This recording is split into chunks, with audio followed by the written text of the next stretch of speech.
The story of Nightcrawler doesn't just begin with a man looking for a job. It begins with a scavenger named Lou Bloom prowling the chain-link fences of Los Angeles, looking for anything he can cut, steal, and sell.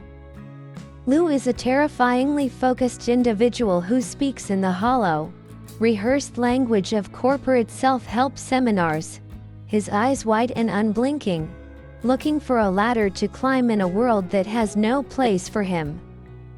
His life changes on a lonely, sodium-lit stretch of highway when he pulls over to witness a horrific car crash. As the police struggle with the wreckage, Lou watches a freelance camera crew the Nightcrawlers emerge from the shadows like vultures to film the carnage. He watches Joe Loader, a veteran of the trade, ignore the screams of the victims to get a tighter shot of the blood. When Lou realizes this footage is a high-priced commodity sold to the highest-bidding news station, he doesn't see a tragedy, he sees a business model.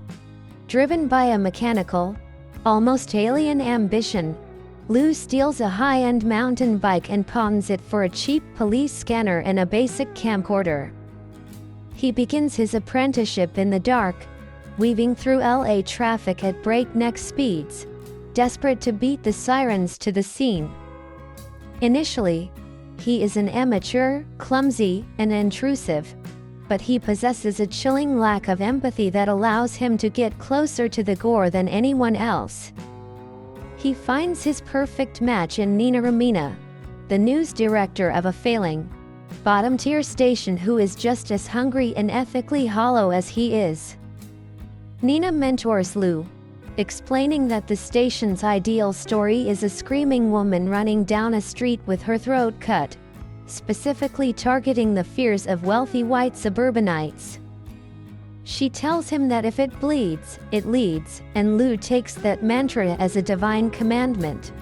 To expand his operation, Lou recruits Rick, a young, homeless man who is so desperate for a few dollars that he agrees to act as Lou's navigator. Lou treats Rick not as a partner, but as a tool, using a mixture of corporate jargon and thinly veiled threats to keep him compliant. As Lou's technical skills improve, his morality disintegrates completely. He begins to realize that the news doesn't just want the truth, they want a narrative. He starts editing reality in real time. At the scene of a fatal car accident, Lou finds the lighting insufficient for a good shot, so he grabs a bloody victim by the legs and drags them across the asphalt into the glow of the headlights to create a more cinematic image. He isn't just a witness anymore. He has become the director of the city's nightmares. The rivalry between Lou and the established Joe Loader reaches a breaking point when Joe tries to bring Lou into his fold. Lou, who views himself as a titan of industry in the making, rejects the offer with a cold, predatory stare. Later that night, Lou sabotages Joe's news van, causing it to veer off the road and flip at high speed. When Lou arrives at the wreck, he doesn't call 911.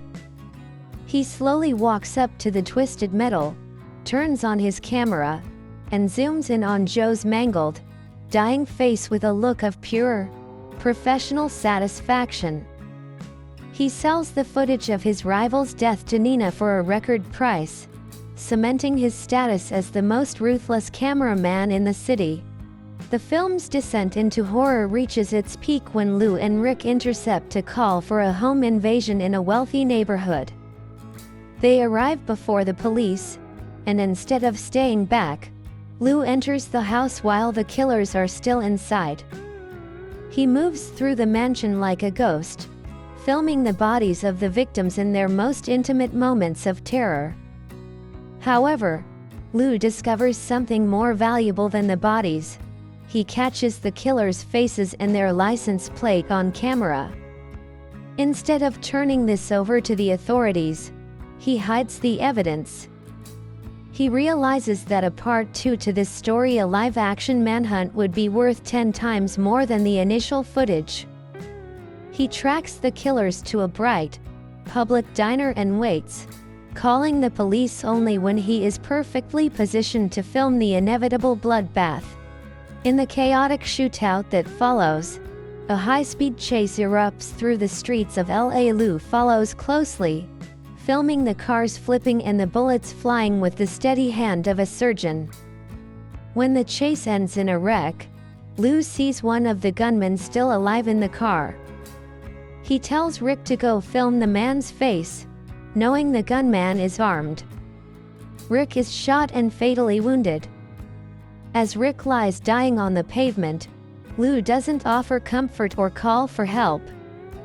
Instead, he stands over his partner with the camera rolling, coldly explaining to a dying Rick that he was a liability because he had tried to blackmail Lou for more money earlier that night. Lou films Rick's final breath as if it were just another piece of B-roll. The film concludes with a chilling validation of Lou's methods. He isn't arrested or shunned. He is celebrated. Nina gets her ratings, and the police are forced to let Lou go because they can't prove he orchestrated the violence.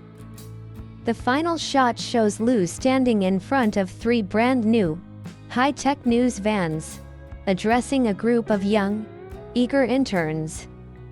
He tells them, "I will never ask you to do anything that I wouldn't do myself," a statement that is terrifying because we have seen exactly what he is capable of.